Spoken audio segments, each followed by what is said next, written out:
आज नूतन करी एक यूट्यूब चैनल खोल जार ना हूँ चेंज योर लाइफ एवं change your life YouTube channel माध्यम लोक मान पाखरे क्राइम मनीष कहीं करे क्राइम रे पसी मनीष केमिति हंतसंत हुए एवं ए क्राइम को केमिति रोका जाई परिबो नियंत्रण करि परिबो एवं मनीष केमिति सुख शांति रे रहिबो ए टॉपिक उपरे एपिसोड पर एपिसोड ए चैनल द्वारा देखा जीवो।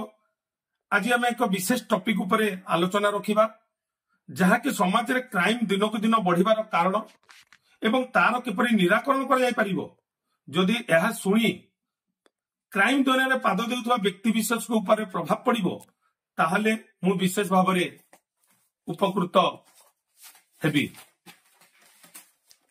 मनीष जन्म होगा मात्र के अपराधी न थाए विभिन्न कारण सकाशे मनीष विभिन्न प्रकार अपराध रे लिप्त रही थाए। केतक व्यक्ति वंशानुक्रमिक भाव में अपराध करिथाए केतक परिस्थिति रे चापरे पड़ी अपराध करिथांती एवं केतक निजर प्रवृत्ति कामना वासना क्रोध मोह द्वारा परिचालित होई विभिन्न अपराध करिथांती। मनीष अपराध कहीं करे एवं अपराधी निराकरण अपराध करिवार इच्छा को केमिति रूप में बंद करा जाय परिबो से विषय आलोचना करिवा द्वारा होय तो अनेक पेशादारी अपराधी माने सुनी अपराध छाड़ी दे पारंती बा जहा को आमे आज भद्र लोक बोली भाबुचे से माने भी काली अपराध करी पारंती। एई अपराध किपरि रोका जाय परिबो ताहार निजस्व अनुभूति जनसाधारण पाखरे पहुंचाइबा को मोर एक छोटिया प्रयास हुए तो यह देखला परे अनेक लोक मते अनेक कमेंट मध्य करी पारंती किंतु सेथिरे मते किछि फरक पड़िबो नाही। मु निजे एक अपराध दुनिया रो लोक ए अपराध दुनिया रे पसिबा भारी सहज किंतु मुकुलिबा भारी कठिन। प्रथमतः आमे जानि रखिबा जे पुलिस हाथ रे धरा पड़ी जेल जाए एवं आमे विभिन्न गणमाध्यम न्यूज चैनल एवं पेपर द्वारा शुणी ताकू एक अपराध बोली विवेचित करिथाउ एवं ताकू घूर्ण चक्षुरे देखू स्वाभाविक आम मानकर भावना होची सेया। अनेक व्यक्ति अछंती अपराध करूथांती किंतु पुलिस हाथ रे धरा न पड़िबा पर्यंत से माने समाज रे भद्र विवेचित होइथांती। सरकार एवं आमर समाज सब बेले चाहूची जे अपराधर मात्रा कमु एवं समाज रे समस्त शांति स्वस्ति जीवन यापन करंतु एवं सरकार सेति पई आम संविधान अनुसार केमिति अपराधर मात्रा कमिबो सेति पई सब बेले चेष्टित एवं एथि पई कठोर दंडर व्यवस्था न्यायपालिका द्वारा करा जाउची। तथापि अपराधर मात्रा जदि आमे सर्वे करिबा एवं तार रिपोर्ट रो अनुधान करिबा किंतु ताहा कमिबा सत्वे धीरे धीरे द्रुत गति रे बढ़ी चलीची। यार बढ़िबार कारण एवं निराकरण जति जानि न परिबा ताहले अपराध नियंत्रण होई परिबो नाही। एथिरे सरकार एवं संविधान एवं अपराध नियंत्रण रे मुख्य भाव रे थिबा पुलिस विभाग बा पुलिस व्यवस्था जदि सचेतन हुई गुरुतर सहित काम कले बोध हुए किछि परिमाण रे अपराध नियंत्रण होई परिबो। प्रत्येक अपराधी अपराध करिबा पूर्वरु जानि थाए जे मु जहा करूची ताहा अपराध अटे बा पाप अटे एवं एथि पई संविधान रे कठोर कठोर दंडर व्यवस्था रहिछि तथापि मध्य से अपराध करिबा पई इच्छा प्रकाश करिताय। उदाहरण स्वरूप आज रही चैप्टर रे आमे एक अपराध विषय आलोचना रखिबा एवं तार टॉपिक दिखाई परधन लुंठन करिबा बा चोरी करिबा यह एक सांघातिक अपराध एवं केते गुड़े प्रश्न मध्य आम मन को आसे जहा आज आमे आलोचना करिबा। आज मनीष चोरी करिबा बा परधन लुंठन करिबा पई आग्रह काहे की करे ता भीतर ये आग्रह काहे की आसे ए इच्छा काहे की उदय हुए। प्रथमतः होउची दारिद्रता द्वितीयतः होउची परिस्थिति तृतीयतः होउची वंशानुक्रमिकता एक रोग चतुर्थ होउची संग दोष एवं पंचम होउची अयोग्यता।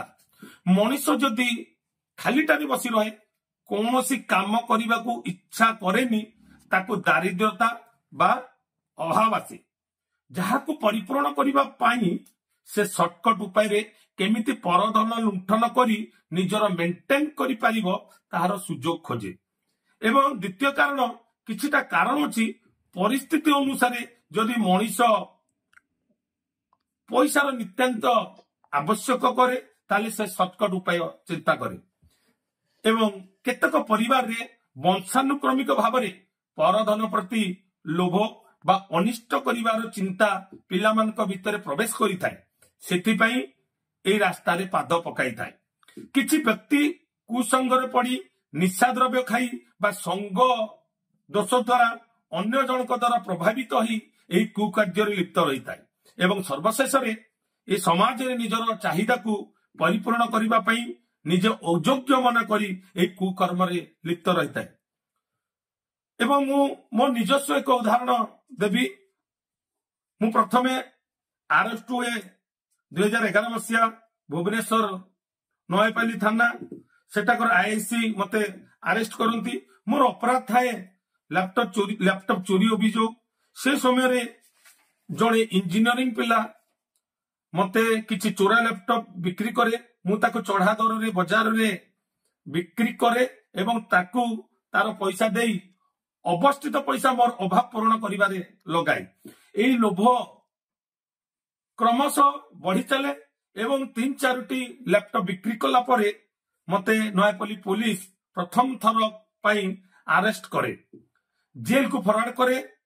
କିନ୍ତୁ ସେ ପାଖାପାଖି ବିଭିନ୍ନ ଥାନାରେ ଯେଉଁ ଲ୍ୟାପଟପ ଚୋରି ହୋଇଥାଏ ତାର ଆକ୍ୟୁଜକୁ ଧରି ନ ପାରିବାରୁ ଏମିତିକି 11ଟାରୁ 12ଟା କେସ୍ ଯେଉଁଥିରେ ମୁଁ ସମ୍ପୃକ୍ତ ନୁହେଁ ମତେ ଲଗେଇ ଦିଏ, ଯାହା ବେଲ ହେବା ପାଇଁ ମତେ କଷ୍ଟସାଧ୍ୟ ହୁଏ। ଏବଂ ଯେଉଁ କେସରେ 15 ଦିନରେ ଆସିବା କଥା ତାହା ମୋ ପାଇଁ 5 ମାସ ଏବଂ 3ରୁ 4 ଲକ୍ଷ ଟଙ୍କା ସେହି ସମୟରେ ଖର୍ଚ୍ଚ ହୁଏ। ପ୍ରଥମ କରି ଯଦି ଫାଷ୍ଟ କୌଣସି ବ୍ୟକ୍ତି ପ୍ରଥମ କରି ଯଦି ଜଣେ ପୋଲିସ ହାତରେ ଧରା ପଡେ, ପୋଲିସ ତାକୁ ଯଦି ସଚେତନ କରାଏ ଏବଂ ତା ପାଇଁ ସମ୍ବିଧାନର ନିୟମ ଅନୁସାରେ ଫରୱାର୍ଡ କରେ ତାହେଲେ ସେ ପରିବର୍ତ୍ତନ ହେବା ପାଇଁ ଚେଷ୍ଟା କରେ। ଏହା ହିଁ ହେଉଛି ମୋର ନିଜସ୍ୱ ଅନୁଭୂତି। କିନ୍ତୁ ପୋଲିସ ବିଭାଗ ଧରିଲା ପରେ ତାକୁ ଏକ ଅମାନୁଷିକ ଅତ୍ୟାଚାର କରେ ଏବଂ ତାର ଘର ଲୋକଙ୍କ ସହିତ ମଧ୍ୟ ଅମାନୁଷିକ ବ୍ୟବହାର କରେ। ତାକୁ ଏକ ସୁଯୋଗ ନ ଦେଇ ସେ ନ କରିଥିବା କ୍ରାଇମ ବା ଚୋରି କେସ୍ ଗୁଡାକ ଲଗେଇ ନିଜର ଫାଇଲ କ୍ଲୋଜ କରେ। ପିଲାଟି ଜେଲରୁ ବାହାରିଲା ପରେ ପରିବାର ଲୋକଙ୍କ ଗାଳିଗୁଲଜ, ସମାଜର ଟାହି ଟୁପରା ଏବଂ ଏତେ ଗୁଡିଏ କେସର ଡେଟ୍ ମେଣ୍ଟେନ କରିବା ପାଇଁ ଓକିଲ ମାନଙ୍କର ପାଉଣା ଦେଇ ଏବଂ କୋର୍ଟ ଧାଇଁ ଧାଇଁ ମାନସିକ ଭାବରେ କ୍ରାଇମରେ ପୁନର୍ବାର ଯୋଗ ଦେବା ପାଇଁ ମାନସିକ ଭିତ୍ତିଭୂମି ସୃଷ୍ଟି କରିଥାଏ ବା ପ୍ରସ୍ତୁତ କରିଥାଏ। ମୋର କହିବାର କଥା, କ୍ରାଇମ କେମିତି ରୋକାଯାଇ ପାରିବ, କ୍ରାଇମ ବୁଦ୍ଧି ମୂଳରୁ କେମିତି ବ୍ୟକ୍ତି ମଧ୍ୟରୁ ସମୂଳେ ଉତ୍ପାଟନ କରାଯାଇପାରିବ, ପ୍ରଥମ ଚ୍ୟାପ୍ଟର ଏଠାରେ ରଖାଯାଇ ଦ୍ୱିତୀୟ ଚ୍ୟାପ୍ଟରରେ ପରବର୍ତ୍ତୀ ଏପିସୋଡରେ ଆଲୋଚନା କରାଯିବ। ଆଗକୁ ଏହି ବିଷୟବସ୍ତୁ ମୁଁ ଭାବେ ସମାଜର ଏକ କଲ୍ୟାଣକର ପଦକ୍ଷେପ ନେବ। ମୁଁ ଭାବେ ସମାଜର ଏକ କଲ୍ୟାଣକର ପଦକ୍ଷେପ ନେବ। ମୋର ହୁଏତ ଏହି ବାର୍ତ୍ତା ଦ୍ୱାରା ମୁଁ ଆହୁରି ବଦନାମ ହୋଇପାରେ, ସେଥିପାଇଁ ମୋର ତିଳେ ହେଲେ ଭୟ ନାହିଁ। ଯଦି କିଛି ଲୋକ ଏହା ଦେଖି ସଚେତନ ହୋଇପାରିବେ ତାହେଲେ ମୁଁ ନିଶ୍ଚିତ ରୂପେ ଏହି ପ୍ରୟାସରେ ମୁଁ ଉପକୃତ ହେବି। କାରଣ ଆଜି ସରକାରଙ୍କ ବ୍ୟବସ୍ଥା ଏ କ୍ରିମିନାଲକୁ ପରିବର୍ତ୍ତନ କରିବା ପାଇଁ ବହୁତ ପ୍ରକାର ବ୍ୟବସ୍ଥା ରଖାଯାଇଛି। କାଲି ହୁଏତ ଆପଣମାନେ ଏବଂ ଆପଣମାନଙ୍କର ସନ୍ତାନ ସନ୍ତତି ମାନେ ଏହି କ୍ରାଇମ ଦୁନିଆରେ ଯେମିତି ଆଉ ପାଦ ନ ପଡନ୍ତି ଏବଂ ସଚେତନ ହୁଅନ୍ତି, ଏହା ହିଁ ସମାଜରେ ମାନେ କେମିତି ସମସ୍ତେ ସୁଧୁରି ପାରିବେ ଏକ ଛୋଟିଆ ପ୍ରୟାସ। ଆପଣମାନେ ଚିନ୍ତା କରୁଥିବେ ଯେ ଆପଣ ଭଲରେ ଅଛନ୍ତି, ଭଲ କାମ କରୁଛନ୍ତି, ଏହା ଆପଣମାନେ केबे एई चक्कर रे पड़िबे नहीं या संपूर्ण रूपे भूल। कारण मु जेल रे अनेक लोक सहित मिसिची जो माने कौन क्राइम सहित संपृक्त न थाई केमिति जेल रे समय बिताउचंती केवल सचेतन द्वारा ए क्राइम को नियंत्रण करा जाई परिबो।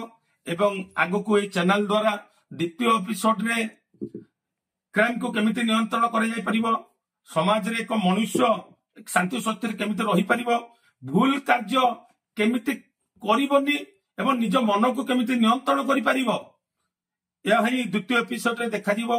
जदि आपण माननकु ए एपिसोड रो वार्ता गुडी को जदि भलो लागिला ताले निश्चित कमेंट एवं शेयर करिवे एवं सब्सक्राइब करिवे।